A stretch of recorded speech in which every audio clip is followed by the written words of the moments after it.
The night fog had not yet lifted from the Providence harbor when Delphine Aubrey heard the scratching at the door.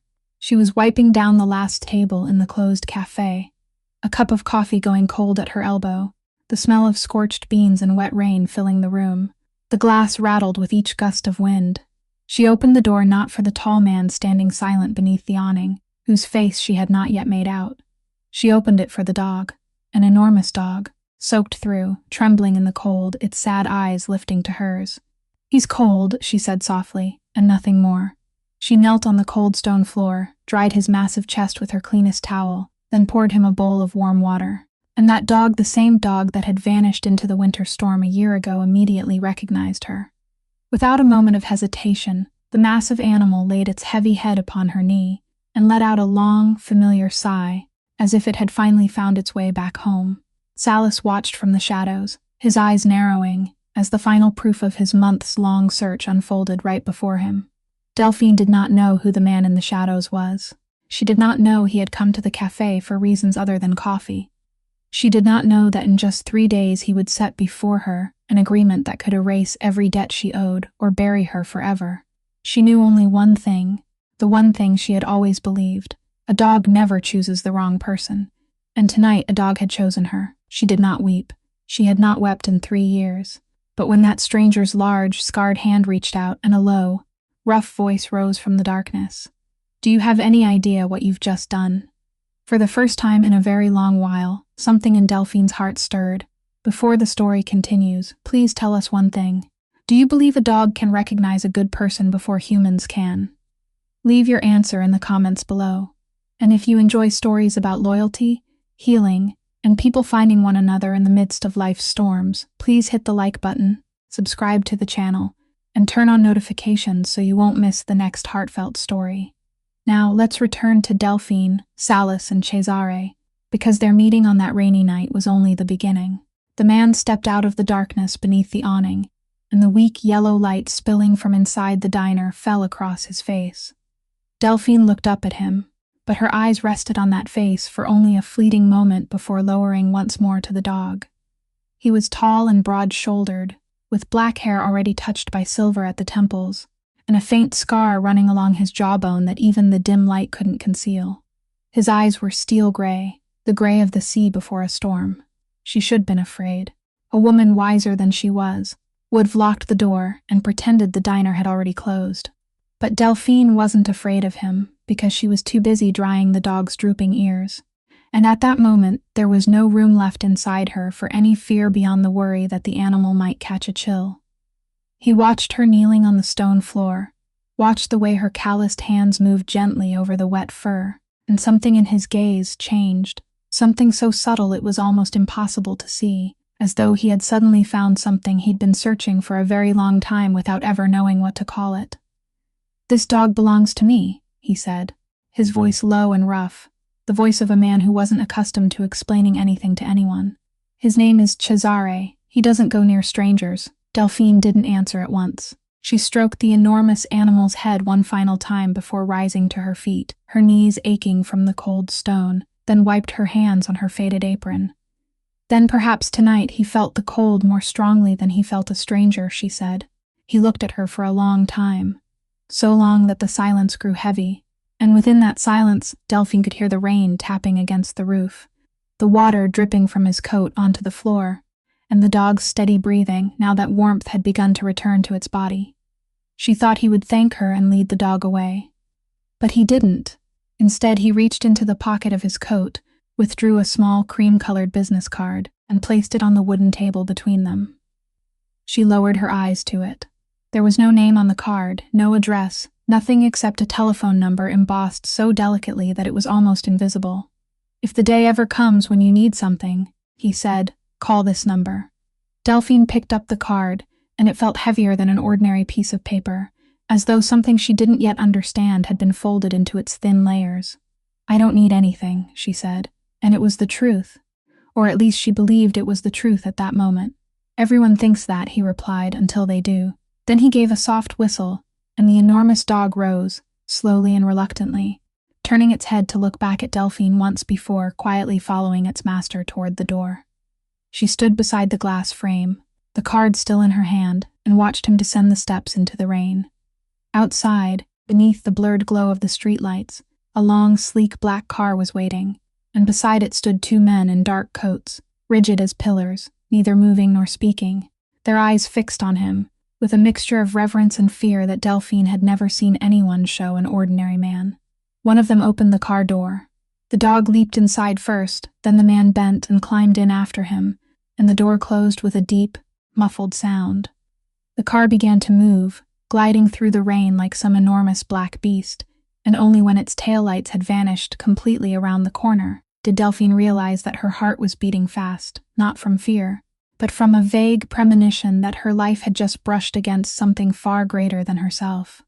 She looked down at the card in her hand once more, then toward the empty patch of stone, where the dog had been lying, where a dark, wet outline of its body still remained.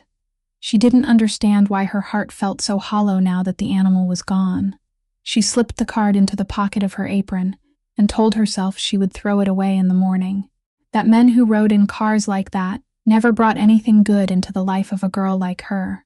A girl who had nothing to her name except 2 work shifts every day and an unfinished dream of someday studying medicine to care for others. She locked the door, turned off the lights, and stepped out into the rain, pulling her collar high around her neck.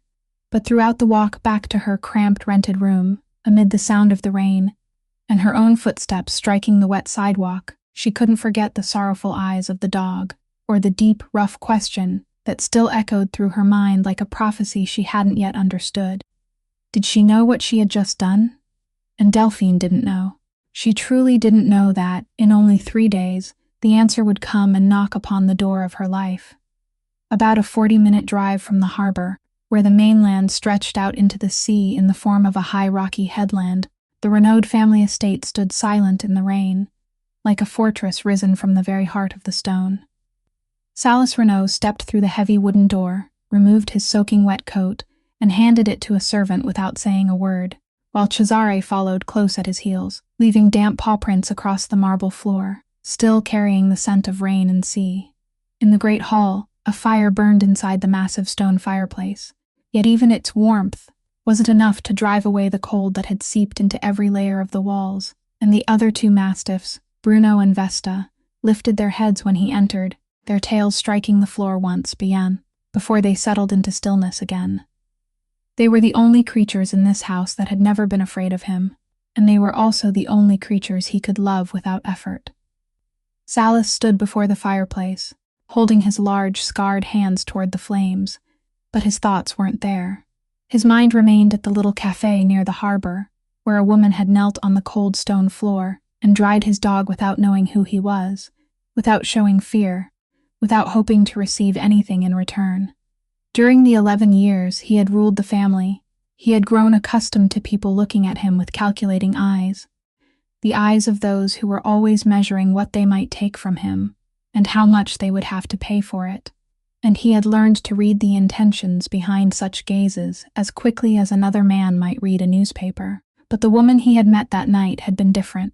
She hadn't looked at him, she had looked at the dog, and that unsettled him in a way nothing had managed to unsettle him for a very long time.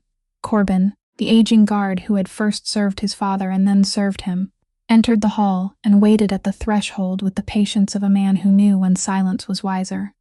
"Where did the dog come from, sir?" he finally asked. "He wandered off," Salas replied, his eyes still fixed on the fire. "He was missing all afternoon, and I searched the entire harbor for him." Corbin nodded, though privately he wondered, because a man like Salas Renaud never went looking for anything himself. He needed only to give an order, and 20 men would search the entire city. Yet that night, his employer had personally gone down to the harbor docks in the freezing rain, refusing to sit back in the warmth of his office while his men searched, driven by a strange, quiet urgency simply to find a dog. But Corbin had lived beside this family long enough to understand that some questions shouldn't be asked, so he merely bowed his head and withdrew. Salas bent down and rested one hand on Cesare's massive head, and the dog looked up at him with sorrowful golden eyes, eyes that seemed to linger on something he had only just been forced to leave behind. Salas understood the animal. Cesare had always been the most difficult of the 3 dogs, the one even the most trusted servants approached with caution, the one who had never pressed his head against anyone except Salis throughout all the years he had lived there. Yet that night, he had lowered the full weight of his head onto the knee of a stranger and sighed, the deep sigh of a creature that had finally found the place where it belonged. Salis knew what that meant. He had seen this dog-scent betrayal within his own ranks before suspicion had even entered his mind. He had watched Cesare growl at men, who were later discovered to have knives hidden beneath their coats, and he had learned long ago that Cesare's instincts were more trustworthy than any promise ever made by a human being. If the dog had chosen that woman, then there had to be a reason. He rose and walked toward the tall window overlooking the darkened bay, where waves crashed against the foot of the rocky headland beneath the rain, and he thought about the business card he had left behind. The nameless card, bearing nothing but a telephone number, something he gave only to those with whom he wished to preserve a fragile thread of connection without revealing himself too soon. He didn't know why he had done it. He knew only that, when he had seen that woman kneeling on the stone floor, something inside his chest, something that had slept in frozen silence for 11 years, had quietly stirred, and Salis Renault, the man whose name made an entire city lower its voice, the man who had never allowed anyone to enter his sealed and private world, stood motionless beside the window on that rain-soaked night, and for the first time in many years, he wondered whether he should seek out a person he should never have met at all. Morning came to Providence beneath a gray and damp light, the kind of light that belonged to the final days of autumn, when the sun seemed to have forgotten how to rise, and Delphine arrived at the café earlier than usual, her eyes still gritty from a night of restless sleep, while inside the pocket of her apron remained the business card she had meant to throw away, but somehow couldn't bring herself to discard. She was drying the cups and arranging them in a neat row on the shelf. The bell above the door rang, and a man she had never seen before walked in, a man wearing a perfectly tailored gray suit, carrying a polished black leather briefcase with the blank, expressionless face of someone accustomed to delivering bad news to others without ever having to suffer the consequences himself. He asked whether she was Delphine Aubrey, daughter of the late Emile Aubrey, and when she nodded, her heart had already begun to beat faster because of the way he spoke her father's name, a name no one had bothered to mention in 3 years. He placed the briefcase on the table, opened it with 2 dry clicks, and withdrew a thick file stamped in red, setting it before her with the calm indifference of a man handing down a sentence. "You should read it," he said, his voice flat and stripped of emotion. Delphine wiped her hands on her apron and picked up the file, and the very first line caught the breath in her throat. It was a medical debt, an enormous debt in her father's name, accumulated during the final months of his life in the hospital, the months when Delphine had believed every expense had been covered by the small amount of money she had managed to gather, and by the compassion of a charitable hospital. But the document in her hands told a different story. It said that most of those expenses had never been paid, that the debt had been transferred from one creditor to another over the past 3 years like a piece of drifting merchandise, and that it had finally fallen into the hands of a company whose name, printed at the bottom of the page, made the blood in her body seem to freeze. Renault Holdings. She read the name a second time, then a third, and the hand holding the paper began to tremble, not from the cold, but from a vague fear rising from somewhere deep inside her chest. The figure written on the final line was so waslige that it became meaningless to a young woman who survived by working 2 shifts every day, a sum she couldn't possibly repay even if she worked without rest for 20 years. "This is a mistake," she said, and her own voice sounded small and unfamiliar to her. "My father died 3 years ago. The hospital told me everything had been taken care of.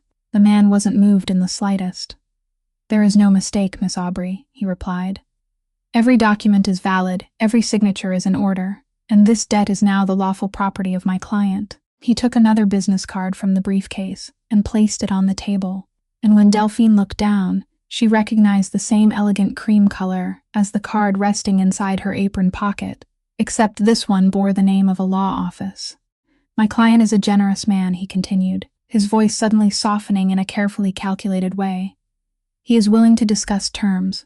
You have 3 days to consider your position and make contact. After that, this debt will be handled in full accordance with the law. And I believe you understand what that means for someone like you, someone with nothing left to lose.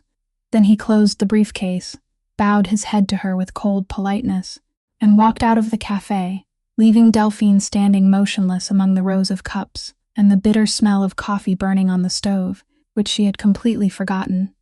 She collapsed into the nearest chair, the file still open across her lap, and tried to think, tried to find some path of escape.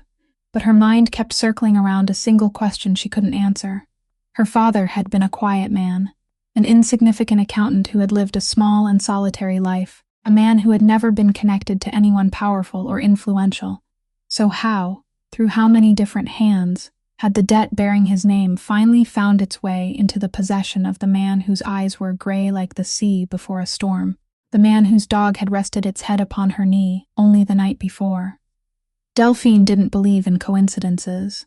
She looked through the glass window, where the early morning mist still hadn't lifted, and for the first time in 3 years, she felt the ground beneath her feet preparing to collapse, and she didn't know that the hand responsible for placing that file before her wasn't the hand she suspected, but another hand entirely, one far more discreet and far more ruthless. Delphine had held the business card in her hand for 2 full days. 2 days during which she turned the embossed number over and over beneath the light in her rented room hundreds of times. 2 days during which she called the hospital and every law office she could find in the directory, only to hear the same answer repeated again and again, that the debt was valid and there was nothing she could do, that a girl with no money, no power, and no family had no chance of standing against a name like Renault. By the morning of the 3rd day, when the sun had not yet risen and the harbor still lay buried beneath the fog, Delphine sat on the edge of her bed with the card in her hand, and she understood that she had nowhere left to retreat. She dialed the number. The telephone rang exactly twice before someone answered, a man's voice, deep and composed, and before she could even finish saying her name, the voice told her that a car would arrive to collect her in 1 hour, as though they had known all along that she would call, as though this conversation had been arranged long before, and she was merely stepping onto a path that had already been laid out for her. The car arrived precisely on time. It was the same long, gleaming black car she had seen that night, and the driver opened the door for her with silent deference, asking no questions and offering no explanation. The car left the city behind and traveled along winding coastal roads, while Delphine sat quietly beside the window and watched the landscape change, the rows of houses growing fewer and fewer before giving way to rock and sea, until the road climbed toward a high headland stretching out into the bay, and there, at the very end of it, the Renault estate rose before her. It looked unlike any house Delphine had ever seen. It was immense and dark, its gray stone walls reaching into the sky, as though they had grown from the heart of the headland itself, rather than been built by human hands, while the tall, narrow windows looked down upon her like cold, watchful eyes. The car stopped before a broad flight of stone steps. The driver opened the door, and Delphine stepped out, her legs trembling slightly after the long journey, gravel crunching beneath her worn shoes.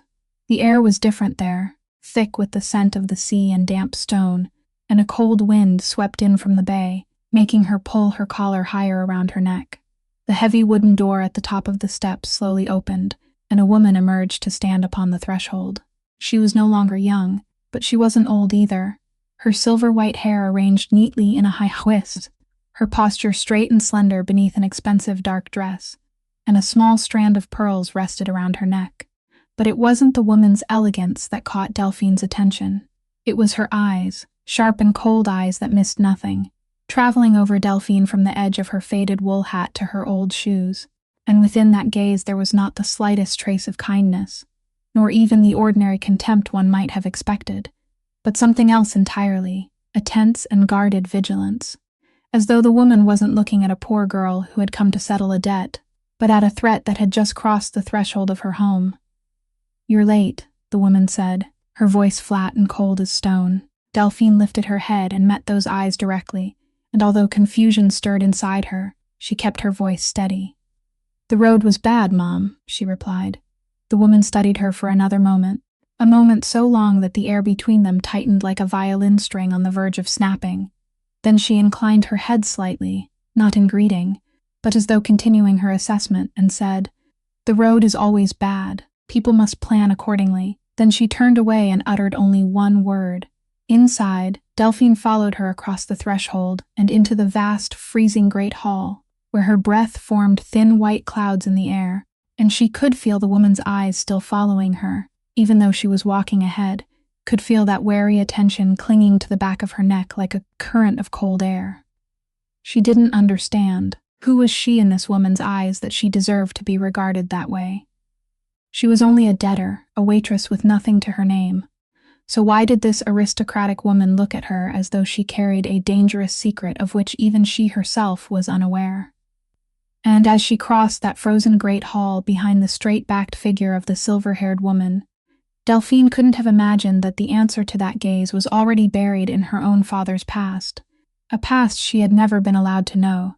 The silver-haired woman led Delphine down a long corridor, where old portraits hung silently upon the walls, then stopped before a carved wooden door and opened it without knocking, revealing a spacious study filled with the scents of leather, wood smoke, and old paper, where a fire burned in the hearth and Salas Renaud stood beside a dark oak desk, his hands clasped behind his back, facing the doorway as though he had been waiting there for her for a very long time.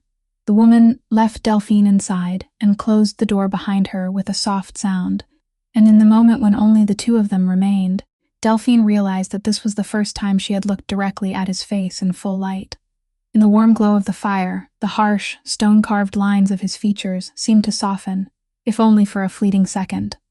"Please sit," he said, and Delphine lowered herself into the leather chair before the desk, her hands resting upon her lap, her back straight, struggling to maintain a calmness she didn't truly possess. He didn't waste time. He drew a prepared set of papers toward her, placed them on the desk between them, and began speaking in that deep, rough voice without the slightest phrase even. The voice of a man accustomed to making the rules rather than obeying them. He told her that the debt bearing her father's name was now in his hands, that with a single signature from him it could disappear forever, and that the full cost of the 4 years of university she had always dreamed of would also be paid, so she would never have to serve another shift in her life. Delphine listened, and she waited, because she had lived long enough to know that nothing in this world was given freely, that behind every generous promise there was always a price. "In return," he continued, his gray eyes never leaving her face, "I need you to become my wife." For a moment, Delphine thought she had misheard him, but he continued, slowly and clearly, explaining that it wouldn't be a marriage in the ordinary sense, but a contract, an arrangement on paper that would last 18 months.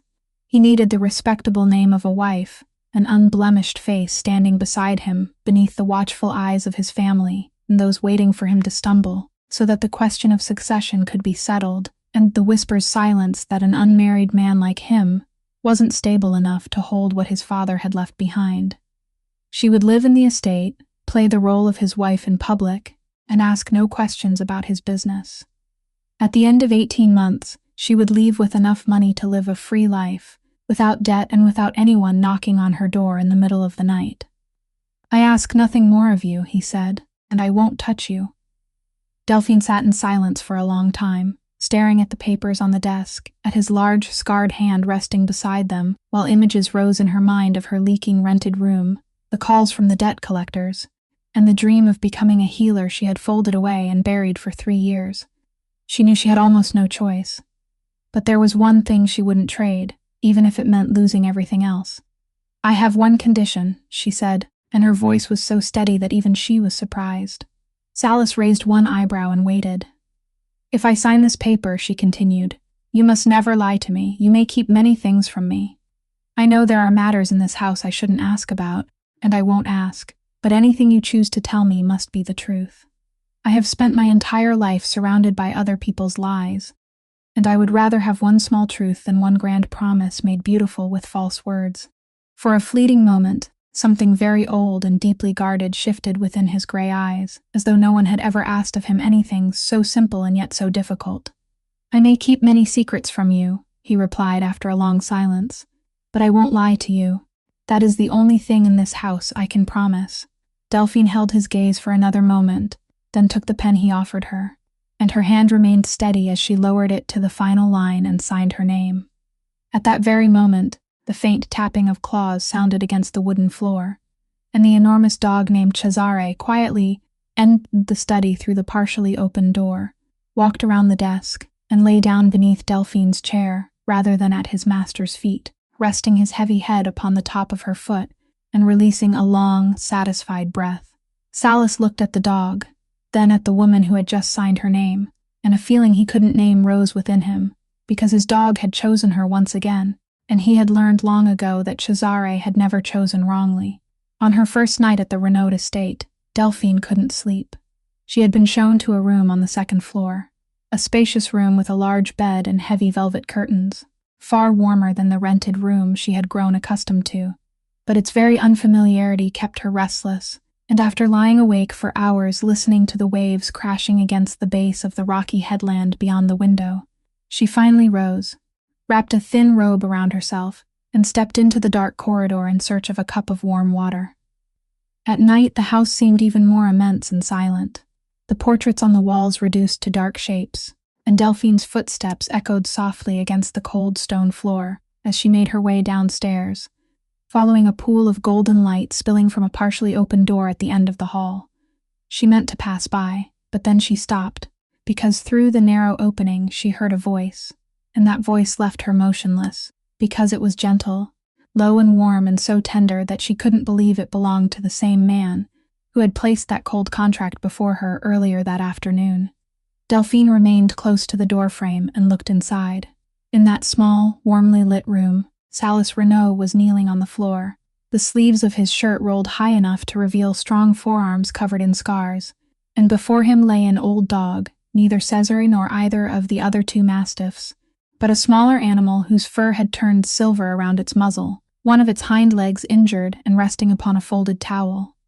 He was bandaging it, and he did so with a care and gentle skill Delphine had never imagined those large hands could possess, slowly winding each layer of cloth around the animal's trembling leg so he wouldn't cause it pain, speaking to it all the while in his deep, rough voice, which had now softened completely.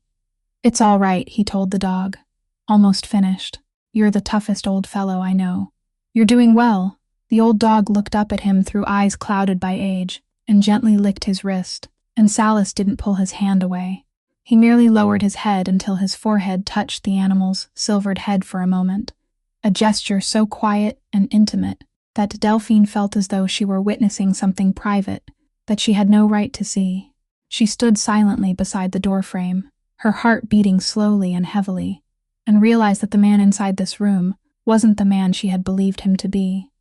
The entire city lowered its voice whenever it spoke his name. He was the man who had sent a car to collect her, as though everything had already been arranged.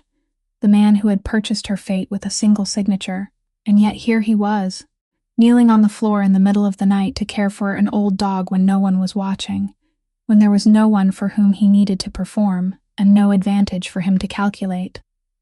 This was who he truly was when he believed himself alone, and Delphine understood that she had just glimpsed a narrow crack in the steel shell he had spent years building around himself. She meant to retreat without making a sound, but the wooden floor beneath her foot gave a faint creak, and Salas's head snapped up, his gray eyes immediately returning to their familiar guarded expression, that brief crack sealing itself as quickly as it had opened. "You can't sleep," he said, not as a question, but as an observation, and his voice had returned to its usual composure. "I'm sorry," Delphine replied. "I was only looking for some water. I didn't mean to disturb you." He studied her for a moment, then lowered his gaze and finished securing the final length of bandage around the dog's leg.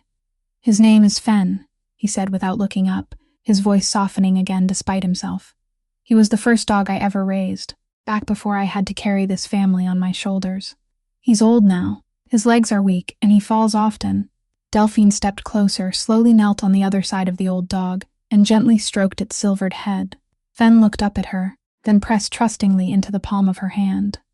For a moment, within that small and warmly lit room, two strangers bent together over an aging animal, and neither of them spoke. There was only the soft crackling of the fire and the dog's steady breathing, and Delphine felt something delicate and quiet take root within the silence between them, something neither she nor Salas yet dared to name. During her afternoon walks near the gardens, Delphine often crossed paths with young Milo, Marisol's 8-year-old son, whose bright eyes and endless curiosity brought a rare warmth to the quiet estate. One sunny afternoon, while she was helping him piece together a wooden toy, the boy leaned in and whispered a secret. He told her about a beautiful woman with hair like fire, whom he had seen slipping quietly near the forbidden corridor of the eastern wing, carrying papers in her hands before vanishing into the shadows. Delphine had gently patted his head, telling him it was likely just a guest, but the boy's innocent words had lingered in the back of her mind. Delphine's first days at the Renaud estate passed like days spent inside a strange dream from which she had not yet learned how to awaken.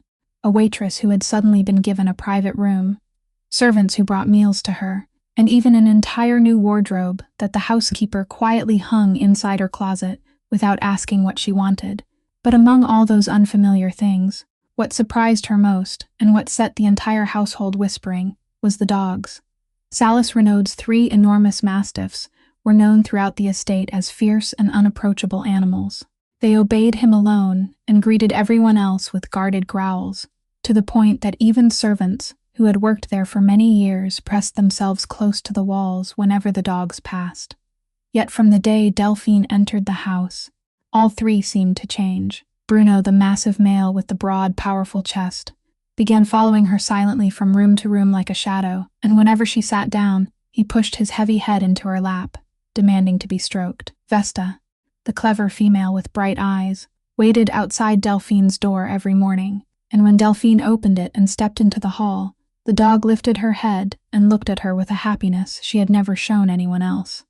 Marisol, the warm-hearted housekeeper who supervised the kitchen, could only shake her head in astonishment and tell Delphine that in all the years she had worked there, she had never seen those dogs soften toward a stranger so quickly, that even she, the woman who fed them every day, had needed months before they allowed her to come near. But the strangest moment of all came one night, after Delphine had turned off the lights and was lying in bed, staring at the dark ceiling and thinking about the extraordinary path that had brought her to this place. She heard the soft tapping of claws in the corridor, followed by the sound of a heavy body nudging gently against the door, and the door to her room, which had been left only slightly ajar, slowly swung open. In the faint moonlight slipping through the gap in the curtains, Delphine saw Cesare, the leader of the pack, the most difficult of the dogs and the one most devoted to Salis, quietly enter her room. He walked around the bed with slow, dignified steps, then lowered his great body onto the floor at the foot of it, released a long breath, and turned his massive head toward the door, as though he had come to guard her while she slept. Delphine sat up and gently reached down to touch his warm fur, and the dog merely glanced at her for a moment through those sorrowful golden eyes before lowering his head again, peaceful and content, as though lying there was the most natural thing in the world. And in the moment her hand touched that familiar head, a strange feeling rose inside her, a feeling that she had known this dog before, that those mournful eyes and the way he sighed weren't as unfamiliar to her as they should have been. Though she couldn't remember where or when she might have seen him, she sat in the darkness with her hand resting on the dog's head and searched through her memories. But they slipped away like sand through her fingers, leaving behind only the faint echo of something that had once happened, some forgotten night, some forgotten cold. What Delphine didn't know was that beyond the partially open door, in the darkness of the corridor, Salis Renaud stood watching in silence. He had followed the dog after seeing him leave his usual place at the foot of Salis's bed, and he had remained there in the shadows, witnessing the most loyal creature he possessed choose to guard a woman who had entered his life less than a week ago. In 11 years, Cesare had never left him during the night, had never chosen anyone else, and now he lay at her feet, as though he had belonged to her for a very long time. Salis stood there for many moments, one hand resting against the cold doorframe, while inside his chest, the thing that had slept in frozen silence for so many years stirred once again, stronger now, clearer now, forcing him to close his eyes. He knew his dog never chose the wrong person. He had trusted Cesare's instincts with his life many times, and not once had the animal failed him. And if Cesare had chosen this woman, had chosen her not once but twice, then perhaps, Salis thought, perhaps the dog saw something in her that he himself was beginning to see, something he still didn't dare allow himself to believe. A few days later, On a rainy afternoon when the entire estate lay submerged beneath gray light and the ceaseless murmur of water against the roof, Delphine sat in the warm kitchen helping Marisol sort vegetables, and the conversation between the two women drifted naturally from one subject to another until it happened to turn toward the dogs. Marisol peeled potatoes with quick, practiced hands as she laughed and said that she still couldn't get over the way Cesare had become so attached to Delphine, because that dog had always been cold and proud, and he chose his people very carefully. She said the last time she had seen him show such affection toward anyone other than his master had been during the previous winter, after the time he had wandered away. Delphine looked up, and something in Marisol's voice caught her attention. She asked how the dog had become lost, and Marisol sighed before telling her the story. She said that during the coldest and rainiest days of the previous winter, Cesare had somehow escaped from the estate in the middle of a violent storm and vanished for 3 days and 3 nights. That everyone in the house had believed they had lost him, that the master had sent men to search the entire city without finding a trace, and that they had all assumed he had frozen to death in some forgotten corner near the harbor. But on the 3rd night, he found his own way home, visibly thinner but still alive, and the strange thing was that he hadn't looked as wretched as an animal that had spent 3 days wandering hungry through the bitter cold. On the contrary, his coat had been clean, and his belly hadn't been hollow, as though someone out there had fed him, dried him, and kept him warm throughout the storm. Marisol said the master had asked questions everywhere, trying to find the kind-hearted person so he could offer his thanks, but no one had known anything, and eventually the story had faded into forgetfulness. Delphine fell silent, the knife in her hand stopping halfway through its motion, and her heart began to beat in slow, heavy strokes, because inside her mind, the blurred fragments of memory she had been struggling to recover for several nights suddenly joined together and took on a clear and unmistakable shape. She remembered now. During the coldest, rainiest nights of the previous winter, an enormous dog, soaked through and trembling, had come seeking shelter beneath the awning behind the café where she worked. A dog with sorrowful eyes and a slight tear in one ear, and, though she had almost nothing to spare, she had divided her own bread with him, dried him with one of the café's towels, and allowed him to sleep in the warm corner beside the stove for 3 nights until the storm had passed, and one morning, he had quietly disappeared. She hadn't known who owned him. She hadn't given him a name. She had forgotten him as people forgot a storm once it had moved on. But the dog hadn't forgotten. Cesare hadn't forgotten her. And when that truth revealed itself completely within Delphine's mind, another truth, larger and colder, broke open beside it and sent a shiver through her body. That rainy night at the café, the night the dog had appeared and the man had stood silently in the darkness, the night she had always believed to be a chance encounter arranged by fate, hadn't been accidental at all. Salas Renaud hadn't lost his way and happened upon her café. He had gone there looking for her. His dog had remembered the woman who had saved him through that winter storm, and somehow Salas had followed the trail of that woman until he found her, until he stood beneath the awning of her café on another rainy night, accompanied by the very dog that had led him to her. The entire encounter, the nameless business card, all of it had been part of something he had planned in advance, something he had never once mentioned to her. Delphine set the knife down, her hands trembling slightly, while Marisol remained absorbed in peeling potatoes, and didn't notice the change that had come over her face. A tangled confusion of emotions rose inside Delphine, emotions she couldn't begin to unravel. Part of her was stunned by the knowledge that she had been searched for, that she had been drawn into this man's life, through an arrangement she had known nothing about. Yet another part of her, the part she didn't wish to acknowledge, felt an inexplicable warmth at the thought that the dog had remembered her for an entire year, that the small kindness she had offered during an old night of rain hadn't vanished into oblivion as she had believed. And amid that turmoil, one question surfaced, sharp and cold. If their meeting had been arranged, then how many other parts of this agreement had also been calculated without her knowledge? And what did the man with the gray eyes truly want from her? Delphine wasn't the kind of person who could keep a question buried inside once it had begun to gnaw at her. And that evening, after the entire estate had fallen quiet, she went to the study where Salas usually sat alone beside the fireplace with stacks of papers and a glass of liquor that rarely seemed to grow emptier. He looked up when she entered, and perhaps he read something in her face, because he set down his pen and waited in silence, in the manner of a man accustomed to allowing others to say what they needed to say. Cesare, lying at his feet, lifted his head to look at her, then lowered it again. "You went looking for me," Delphine said, not as a question but as a declaration, and she saw his gray eyes narrow slightly. "That night at the café," she continued, her voice steady though a whole current of emotion moved beneath it. "You didn't happen to pass by. You already knew who I was. You brought the dog there to find me. Cesare is the dog I saved last winter, isn't he?" Salis remained silent for a long while, and within that silence there was only the crackling of the fire and the rain still falling beyond the windows. Then he rose and walked toward the fireplace, and when he finally spoke, his voice was low and measured, without evasion. "Yes," he said. "Last winter, Cesare disappeared for 3 nights, and when he returned, he wasn't the same dog anymore. He became restless. Night after night, he would stand beside the door and stare toward the city, as though he had left some part of himself behind somewhere out there." He paused and looked into the flames. He said he had spent months searching for the person who had saved Cesare, not because he needed to thank anyone, but because he wanted to understand what had made his most loyal dog change his heart so completely. And when he found her, when he stood beneath the awning of her café that night, and watched her kneel to dry the animal without knowing who owned him, without expecting anything in return, he understood. He turned back toward Delphine, and within those steel-gray eyes was something raw and deeply human that she had never seen before.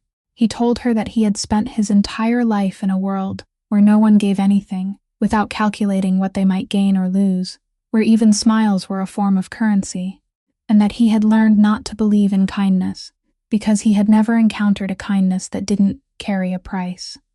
Slowly and hesitantly, as though every word had to be drawn from some hidden place that no one had touched in years, he spoke of a young man of 21 who had suddenly been forced to carry an entire family upon his shoulders after his father's death, of the years spent learning to become hard enough to survive, learning to seal his heart so tightly that no one could use it against him, until he had forgotten what it felt like to have someone care for him, without asking for anything in return. "Then my dog found that in a stranger," he said, "and perhaps I wanted to find it too." Delphine stood motionless, and she felt the anger she had carried into the study begin to dissolve, replaced by something softer and warmer, because she realized that the man before her, the man an entire city feared, had just revealed a fragment of a soul so lonely that he had needed to borrow the instincts of a dog to search for the smallest trace of human warmth.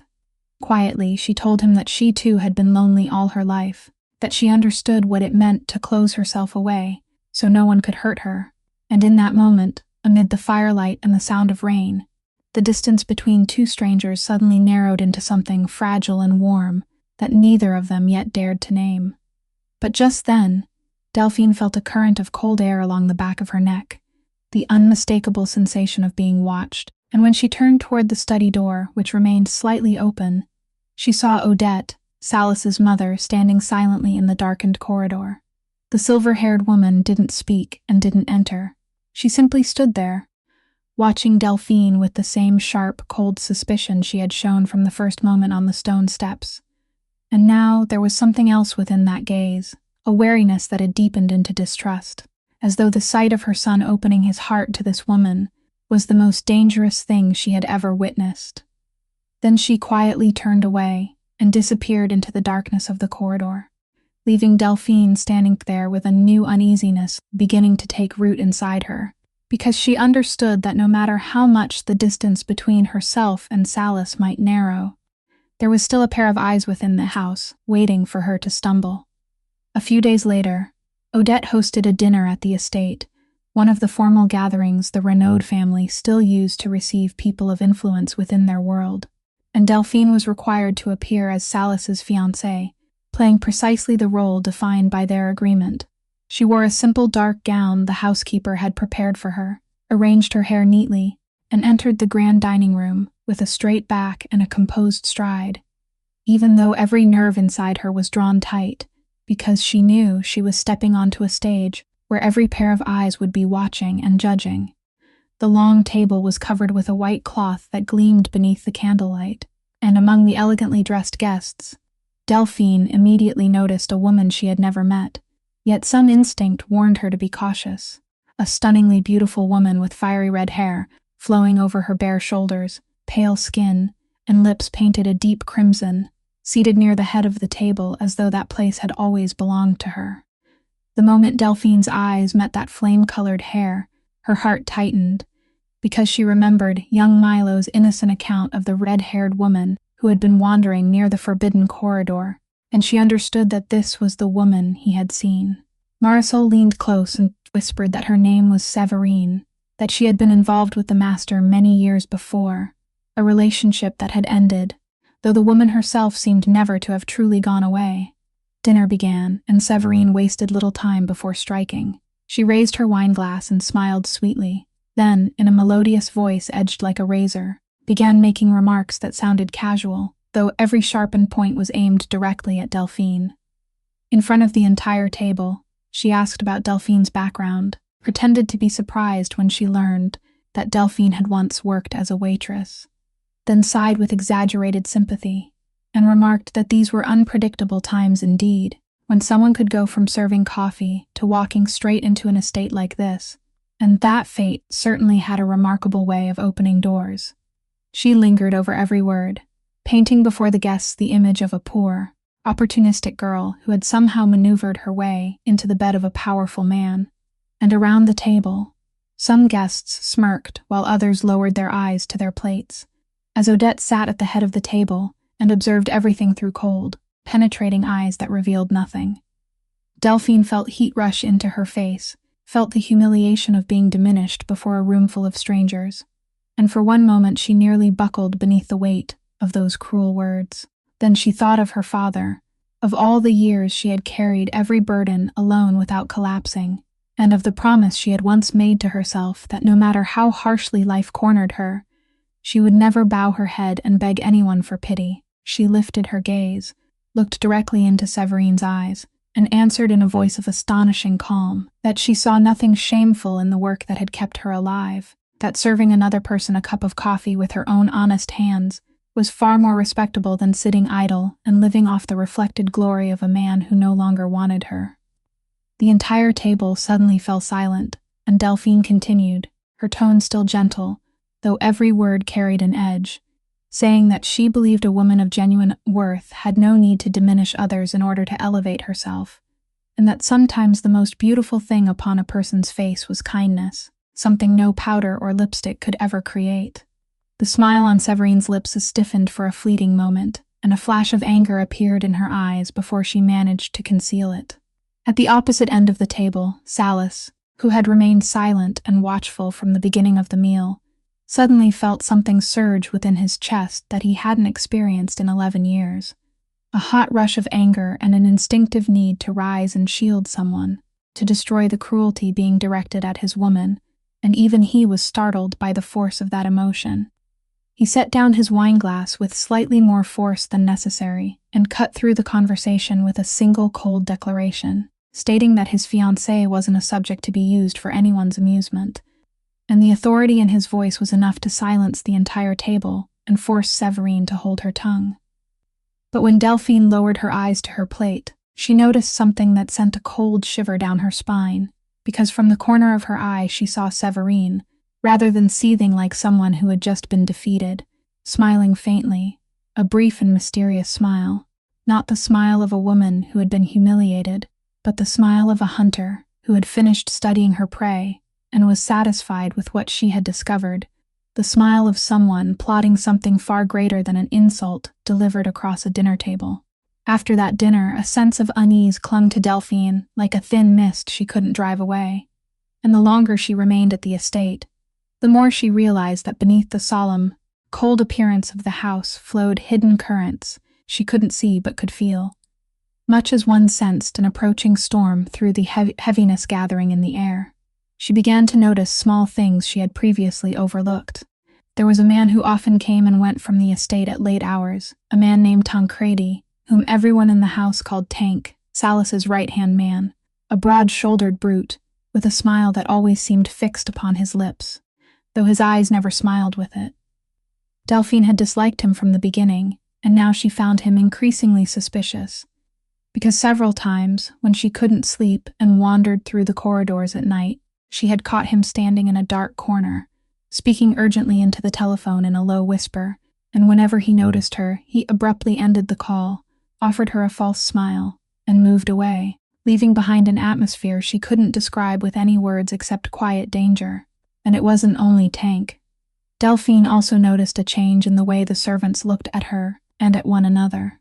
An unspoken tension had begun spreading through the household staff, revealed in averted eyes, conversations that stopped when she entered, and whispers that died behind the kitchen door whenever footsteps approached.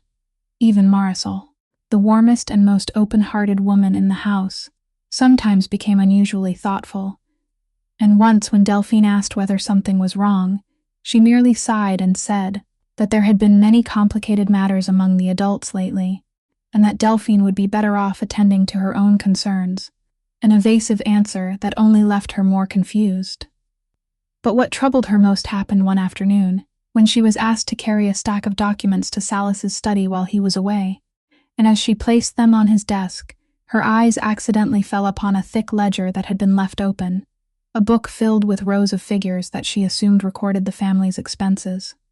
Delphine wasn't someone who pried into other people's affairs, and she had meant to turn away, but something on those pages held her gaze, because although she couldn't fully understand the complicated figures, she could still see that the handwriting on many lines had been erased and written over, that several pages had been torn out, leaving ragged edges behind, and that the numbers in certain columns didn't appear to match in a way that seemed wrong even to someone like her, who had only studied the most basic accounting.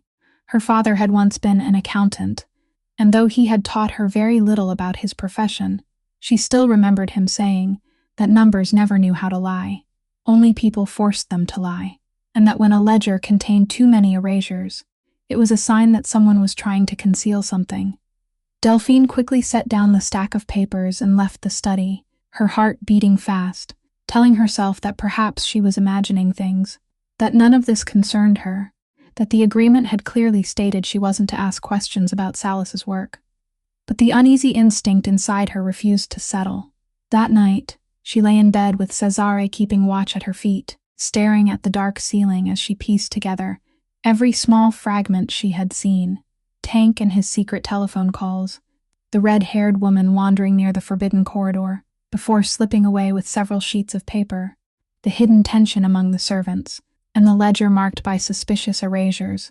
And though she couldn't yet assemble those pieces into a complete picture, she felt certain of one thing, that none of them were accidental, that they were scattered parts of the same thing unfolding silently beneath this very roof, something dark and dangerous whose outermost edge she had only just begun to touch. She didn't know what it was, how far it reached, or that for reasons she couldn't yet understand, she herself was standing far closer to its center than she could possibly imagine. The following morning, after Salas had left the estate to attend to business, a servant came to inform Delphine that the lady of the house wished to see her in her private sitting room, and the news made Delphine's heart sink, because from the day she had crossed the threshold of this house, Odette had never once sought her out, nor had she ever looked at her with anything other than cold suspicion. Delphine entered the light-filled room, where the silver-haired woman sat with her back perfectly straight in an armchair, a small table before her bearing a thick file, and Odette motioned with her eyes for Delphine to sit opposite her. She didn't waste time.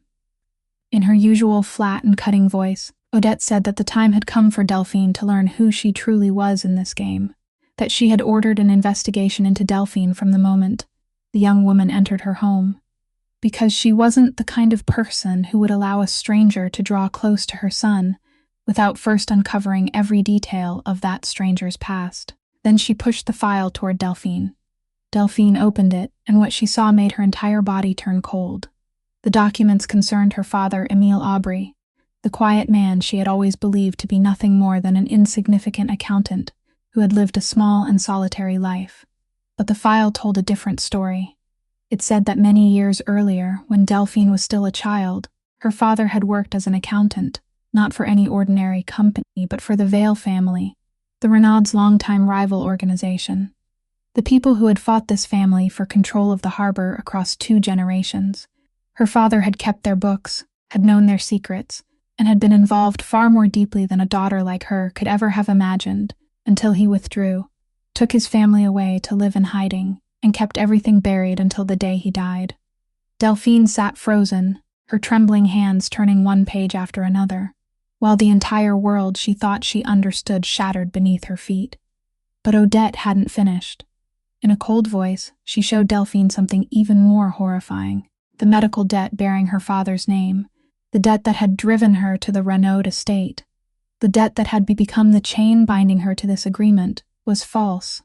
Odette said she had ordered her people to trace its history, and they discovered that it had never legally existed in the way it appeared to, that someone had carefully constructed it, forging documents and signatures before skillfully placing it among the family's legal accounts, so that Salas, while reviewing the money owed to him, would happen upon it and believe it was real.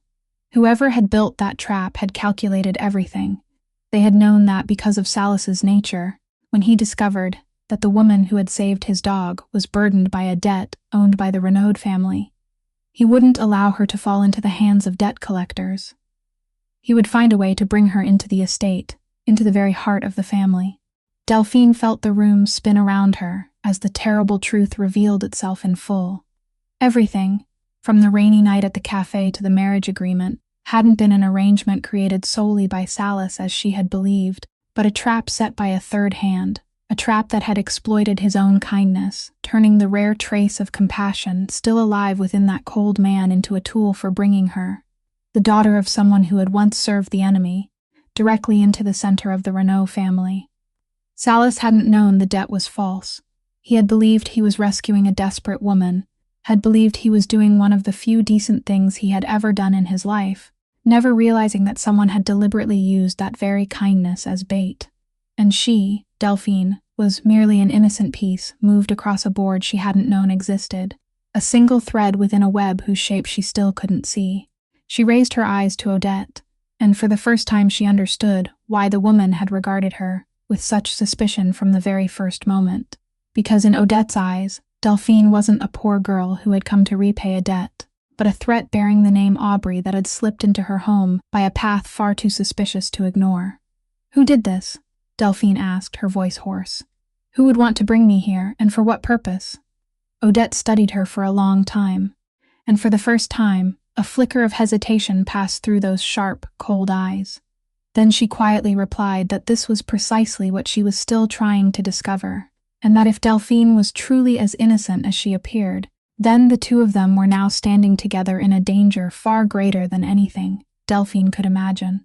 Delphine returned to her room with legs as heavy as lead, and a confusion in her mind that she couldn't begin to untangle, and she sank onto the edge of the bed, covering her face with both hands as she tried to breathe, tried to think clearly amid the storm rising inside her.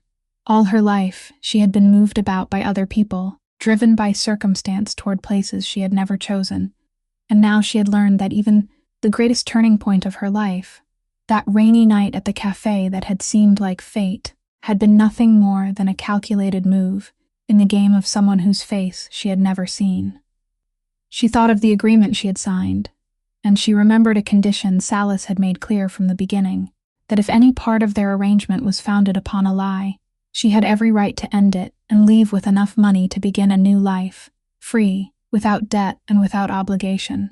And now that she knew the very foundation of their engagement was a false debt, a trap designed to exploit her, that door stood wide open before her, the door leading to the freedom she had dreamed of for the past 3 years. She could leave.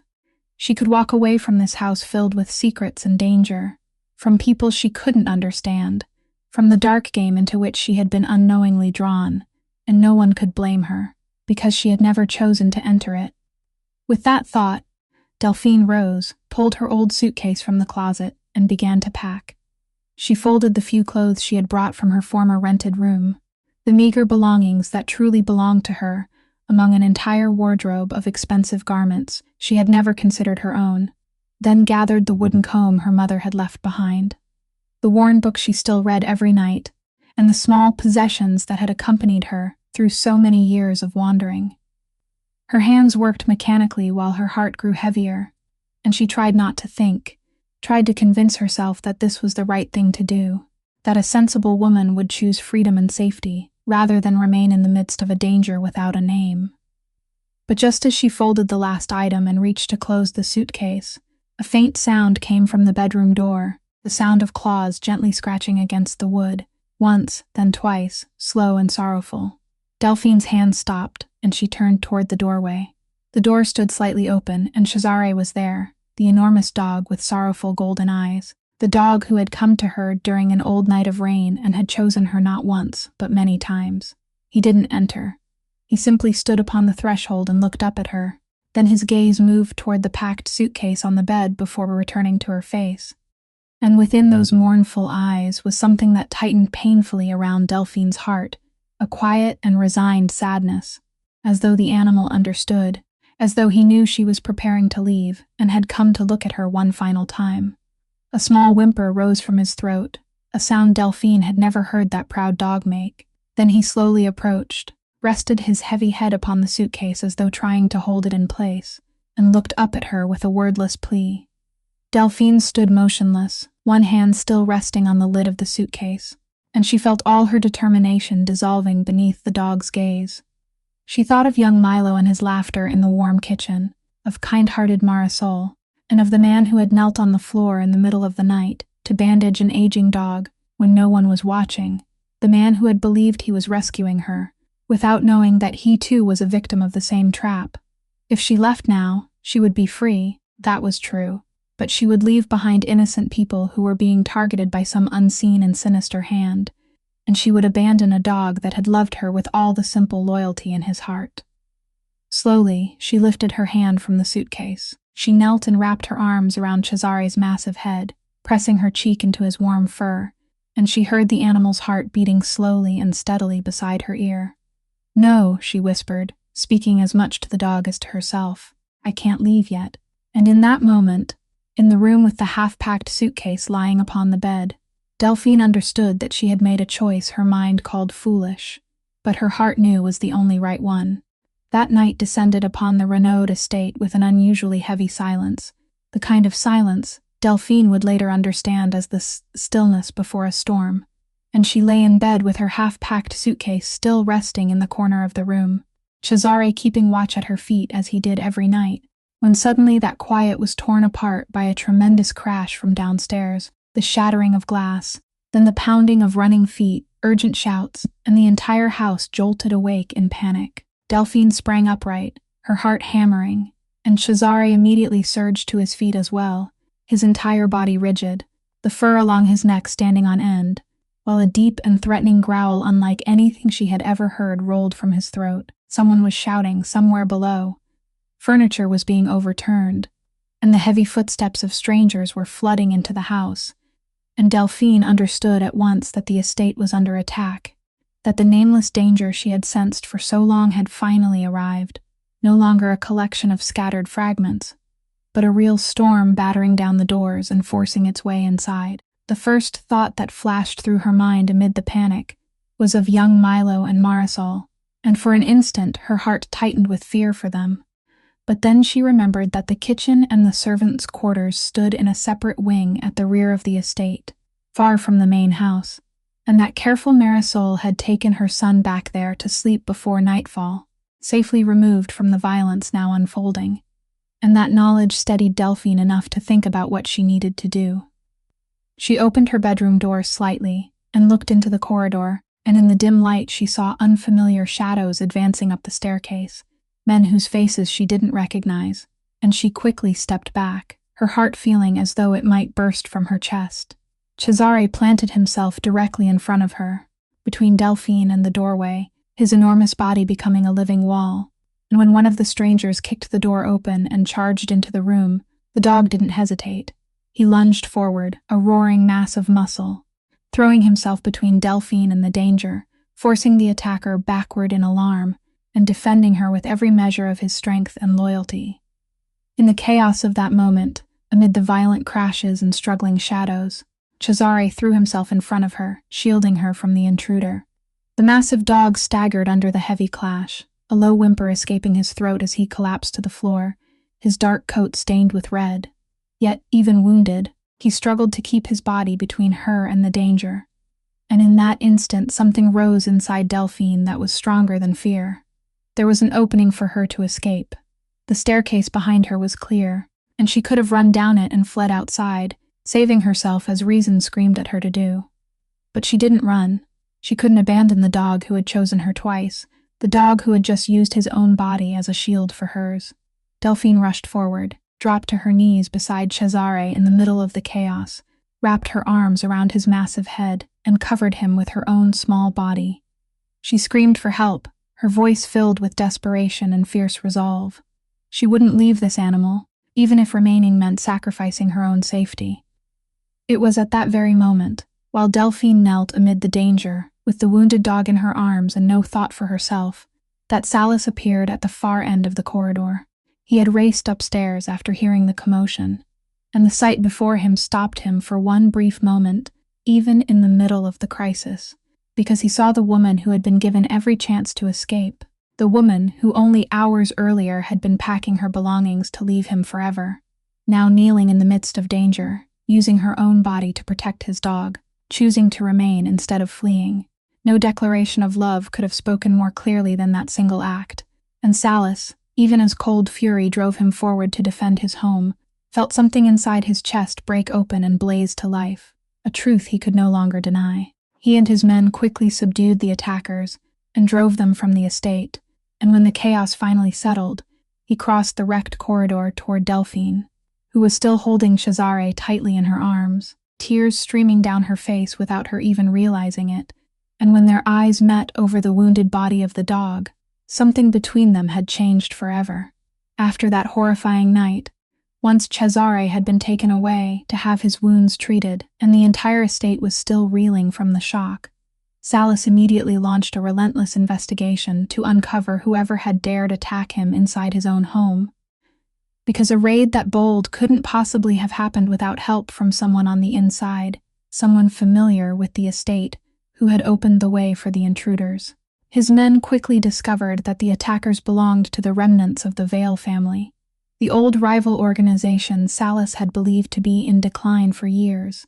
But what sent a chill down his spine was how intimately they knew the layout of the house, including entrances and passageways, known only to the most trusted members of his inner circle.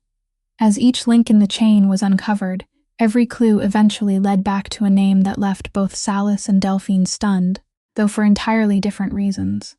Tank, Salas's right-hand man, whose secretive telephone calls Delphine had witnessed at night, was seized and questioned, and under pressure, he confessed everything in a state of overwhelming terror. But what he revealed wasn't what anyone had expected, because Tank, whom they had all assumed to be the mastermind, turned out to be nothing more than a pawn, a man who had been bribed and manipulated, and the name he finally whispered through trembling lips, the name of the person truly responsible for everything, was one no one had anticipated: Shivering, the breathtaking red-haired woman, the former lover everyone had dismissed as nothing more than a bitter beauty, who still couldn't forget Salas, the woman who had sat at the family's own dinner table and played the role of an abandoned victim so convincingly that she had earned their sympathy, had been the hand quietly weaving the entire conspiracy. Once the truth came to light, every scattered fragment Delphine had gathered fell into place, forming a complete and chilling picture. Shivering had been the one wandering through the forbidden corridor, where young Milo had innocently seen her, slipping into locked rooms to steal confidential documents, plans, and details about the hidden entrances to the estate. She had been the one who created the false medical debt in Delphine's father's name, carefully forging documents and signatures before secretly placing them among the family lawyer's files, calculating with perfect accuracy that Salas would fall into the trap because of his own compassion. And when her motive was finally revealed, it proved even more ruthless than anything Delphine had imagined. Shivering had never truly loved Salas as she had pretended, or if she once had, that love had long since decayed into hatred and ambition. After Salas left her years earlier, she had carried the wound like a private poison, and secretly joined forces with the Vale family, the Renaud's lifelong enemies. building a patient and elaborate plan that would allow her to take revenge upon the man who had rejected her, while seizing the wealth and power she believed should have belonged to her. Bringing Delphine into the estate had been one of the crueler moves in that plan, because Shivering had investigated Delphine's father and discovered his history, learned that she was the daughter of a man who had once served the Vale family, and calculated that the presence of someone bearing the Aubrey name at the heart of the Renault household would plant suspicion, turn Salis and Odette against one another, and create fractures within the family that she could exploit, all while quietly draining their fortune through altered ledgers and using Tank as her inside man. When Delphine heard everything, she felt both relief and outrage. Relief because she finally understood why she had been dragged into this nightmare, but outrage because she, her dead father, and even Salis's kindness had all been reduced to pieces on one calculating woman's board of vengeance. Salis, when the entire truth stood before him, remained motionless in the study, and a deep bitterness passed across his face, because the person who had betrayed him and carried a blade into the very heart of his home was someone with whom he had once shared part of his life, someone he had trusted enough to open his heart to, if only once. But beneath that bitterness, a cold and controlled fury was rising, the fury of a man who had just discovered that even his capacity for compassion had been used against him, and he knew the game wasn't over, because Shivering was still out there, and now that her scheme had been exposed, she would be more dangerous than ever. The following morning, as the mansion slowly settled back into a fragile sense of peace, after the storm and Cesare continued to recover under careful watch, Delphine finally found a quiet moment by the grand window overlooking the bay. It was there that Odette came to her. The silver-haired woman approached slowly, lost in thought, no longer carrying the rigid, cold composure that had become so familiar. She stood beside Delphine in silence for a long while, both of them gazing out at the silver-gray waters below before she finally spoke. For the first time since the day Delphine had stepped into this house, Odette's voice no longer carried the sharpness of a blade. Instead, it held the weary weight of someone who had carried her suspicions for far too long, along with something that sounded very much like regret. She told Delphine that she owed her an explanation, and perhaps an apology as well. She confessed that from the very first moment she had seen her standing on the front steps, she had looked upon her as an enemy. She had ordered an investigation and learned that Delphine carried the Aubrey name, that her father had once served the Vale family, and to a woman who had spent her entire life surrounded by conspiracies and betrayals, the sudden appearance of someone like her, entering the household through a suspicious debt and so quickly winning the affection of both her son and the dogs, could only mean one thing. It had to be a trap. Odette admitted that she had been convinced Delphine was a spy planted by their enemies. That was why she had been cold, severe, and endlessly watchful. Not because she was cruel, but because she had been doing what mothers like her had always done. She had built every wall she could imagine to protect her only child from a danger she believed was real. Delphine listened quietly, realizing that the icy suspicion that had weighed so heavily upon her heart all this time had never truly been born of malice. It had been the love of a mother whom life had taught to trust no one. Then Odette turned and looked directly into her eyes and told her that everything had changed on the night of the ambush. She had seen it all. She had watched Delphine, a young woman who had been given both an open door to escape and a contract that would have allowed her to leave with honor and legitimacy, choose instead to kneel in the midst of danger to hold an injured dog in her arms. She had watched her use her own body to shield it without a second thought for her own life. Odette said that a spy, someone sent to destroy this family, would have seized the opportunity to flee. Such a person would have never risked her life for an animal or for the people living within a house she was supposed to despise. Only a genuinely kind heart could have made such a choice. In that moment, as she witnessed Delphine's selfless courage, every doubt Odette had carried for so long simply melted away. She realized that she had been wrong. Delphine wasn't a threat. She was an innocent victim, pushed onto the same cruel chessboard by the same dark hand manipulating them all. More than that, she was the woman who had risked everything to save both the dog and Odette's son. Then the silver-haired woman did something Delphine never could have imagined. She reached out her slender hand and gently took Delphine's in her own. In a quiet but unwavering voice, She told her that from this moment forward, she would stand by her side. She said that Delphine was no longer alone in this house. The three of them, Delphine, Odette, and Salas, now stood on the same side against the true enemy hiding somewhere beyond these walls. And if they hoped to defeat a woman as cunning and ruthless as Shivering, they would need the wisdom, strength, and unity of all three of them. Delphine lowered her eyes to the hand holding hers before looking back at the face of the woman she had once believed to be the coldest person in the entire mansion. What she saw there was no longer hostility. It was acceptance, it was approval, and beneath it all, something warm had begun to quietly bloom, something she suspected was the beginning of genuine affection. In that quiet moment beside the great window overlooking the bay, two women who had once stood on opposite sides of a battlefield became silent allies. And for the very first time since stepping into this cold and unfamiliar mansion, Delphine felt that she no longer had to face the darkness alone. In the days that followed, the study inside the Renault mansion remained lit long after midnight. Within that room, scented with aged leather and the lingering warmth of burning wood, three people who had once stood on opposite sides now sat together around the same table, doing something none of them had ever imagined they would do side by side. Salas spread out family records, diagrams, and the tangled web of alliances and loyalties that bound their world together. Odette, with the razor-sharp memory of a woman who had spent her entire life navigating that world, pointed to each name with quiet certainty, identifying those who could still be trusted and those who couldn't, tracing every invisible thread that Shivering might have woven over the years. And then there was Delphine. Only a few weeks earlier, she had been nothing more than a waitress with no understanding of this dangerous world. Yet she proved to be the missing piece that both of them had needed. She was the only one who had personally seen the ledgers, marked with carefully erased entries. She remembered the innocent words of a little boy describing the red-haired woman he had seen near the forbidden hallway.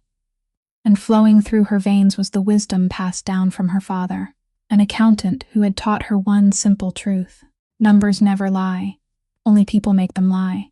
It was Delphine who suggested that they stop chasing people and begin following the money instead. She quietly pointed out that someone as cunning as Shivering could erase her footprints from witness statements and manipulate appearances, but she could never completely erase the trail left behind by money once it had left the family's vaults. And so, that was exactly what they did. Salas mobilized the family's attorneys and the few loyal confidants who remained at his side. Odette quietly reached out through the network of relationships she had spent decades building and protecting. Delphine spent her nights bent over endless ledgers, comparing figures and dates, following suspicious transactions the way one might follow a trail of pebbles scattered through a dark forest. Day by day, the larger picture began to reveal itself. Eventually, they uncovered everything. They found the accounts Shivering had established under other names, the family funds that had been siphoned away in small, deliberate amounts over the course of 2 years through Tank's hands, the forged financial records, and even the secret transactions linking her to what remained of the Vale family. Salas acted immediately. He froze every account, severed every financial connection, and within only a few days, the very lifeblood that had sustained Shivering's schemes had been cut off completely. Then came the day when the truth was finally brought into the light. Salas called for a formal gathering of the entire family. Everyone came. The respected elders, the skeptics, and those whose loyalties had begun to waver all assembled beneath the same roof. One by one, he laid every piece of evidence before them. Tank was brought forward, and beneath the crushing weight of undeniable proof, he confessed everything in front of the entire family. He admitted that Shivering had bribed him, manipulated him, and used him as nothing more than a disposable pawn in her carefully orchestrated game. Odette rose to her feet and, with the unquestioned authority of a woman who had lived through 3 generations of this family, confirmed every word of his confession. She declared before everyone present that the true traitor had never been the woman carrying the Aubrey name, whom so many had suspected. The traitor had been the red-haired woman who had shared their table and smiled warmly at them for years while secretly plotting their downfall. When the eyes of the entire family turned toward Delphine, she didn't lower her gaze. She stood tall beside Salas and calmly presented the financial evidence herself. Her voice was steady and clear as she explained how the family's money had been stolen, where it had gone, and how long the deception had endured. In that room, the very people who had once dismissed her as nothing more than a waitress sat in complete silence and listened to every word she spoke. By the time Severine's crimes were exposed, she had already fled before Salas's men could reach her. But she left with nothing, no money, no allies, no place left for her in the very world she had spent years trying to conquer. And the remnants of the Vale family, having lost the guiding hand that had operated from within the Renaud household, quietly disappeared back into the shadows. Yet during those extraordinary days, what surprised Delphine most wasn't their victory. It was the feeling of sitting beside Salas at the great oak table, both of them leaning over the same pages, discussing decisions together. They were no longer a buyer and a seller, no longer a creditor and a debtor. They had become two people standing on the same side, sharing the same burdens and carrying the same responsibilities, working together as though they had always belonged there beside one another. And in the corner of the room, resting upon the thick cushion that Salas had specially ordered for him, Cesare continued to recover a little more each day. His massive head rested upon his front paws, while his golden eyes watched the two of them in quiet contentment. Whenever Delphine passed by, he would gently tap his tail against the floor just once, as though he knew, as though perhaps he had always known, that everything had finally found the path it was meant to follow, from that distant rainy night when he had made his choice. That night, the season's first snow began to fall over the bay. The delicate flakes drifted silently through the warm glow of the porch lights before settling upon the cold stone and melting away. Delphine found Salas standing alone by the railing, gazing out over the dark waters below. He wasn't wearing a coat. His large, scarred hands rested upon the frost-covered stone, as though he had been standing there for quite some time. She walked quietly to his side, and for a long while neither of them spoke. There was only the sound of waves breaking against the rocky shore beneath them, and the soft whisper of falling snow, so gentle that one almost had to hold their breath to hear it. Then he finally spoke, his voice low, rough, and unhurried. He told her that there was something he owed her, something he had avoided for far too long. He said that, throughout his entire life, he had learned never to speak aloud what he felt, because in his world, whatever was spoken could someday be used against you. But tonight would be different, because he didn't want her to leave this house without knowing the truth. "I want to tell you something," he began, before falling silent for a moment, as though gathering every ounce of courage he possessed. "I want to tell you that this house isn't a home anymore if you aren't in it." He told her that he had spent 11 years living within these cold walls, without ever realizing how empty they truly were until she arrived, and showed him that warmth could still exist here. He wanted to tell her that every time he walked into a room, his eyes searched for her before anything else, and that he had never chosen for that to happen. He wanted to tell her that on the night that woman spoke cruelly to her at the dinner table, he had wanted to break something, and that for 11 years he hadn't wanted to break anything at all. He wanted to tell her that when he ran into the hallway that night and saw her kneeling beside his dog, holding him close while an open door stood waiting for her escape, something inside his chest had shattered. In the middle of danger and chaos, the only thought that had crossed his mind was that she was the woman he couldn't bear to lose. He admitted that he had spent weeks asking himself whether it was safe to allow himself to want her. In the end, he realized that it wasn't safe at all, and that he no longer cared.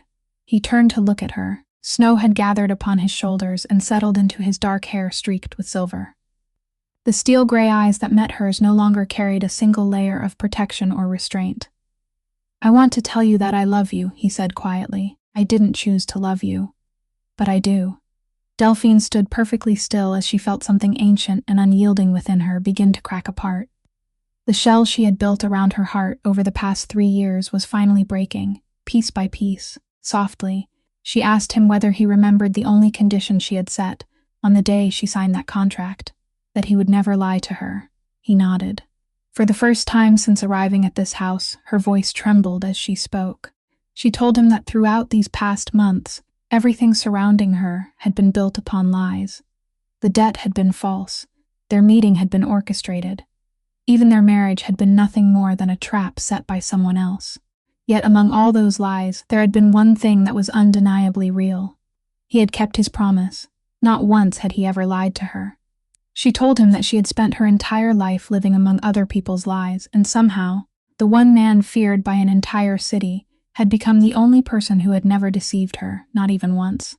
Then she lifted her eyes to his and confessed, in a voice barely louder than the falling snow, that she hadn't chosen to love him either, but she loved him all the same. And in that moment, beneath the season's first snowfall drifting quietly over the bay, Delphine Aubrey, the woman who hadn't shed a single tear in 3 long years, the woman who had taught herself to swallow every ounce of pain so that no one would ever witness her breaking, finally allowed herself to cry.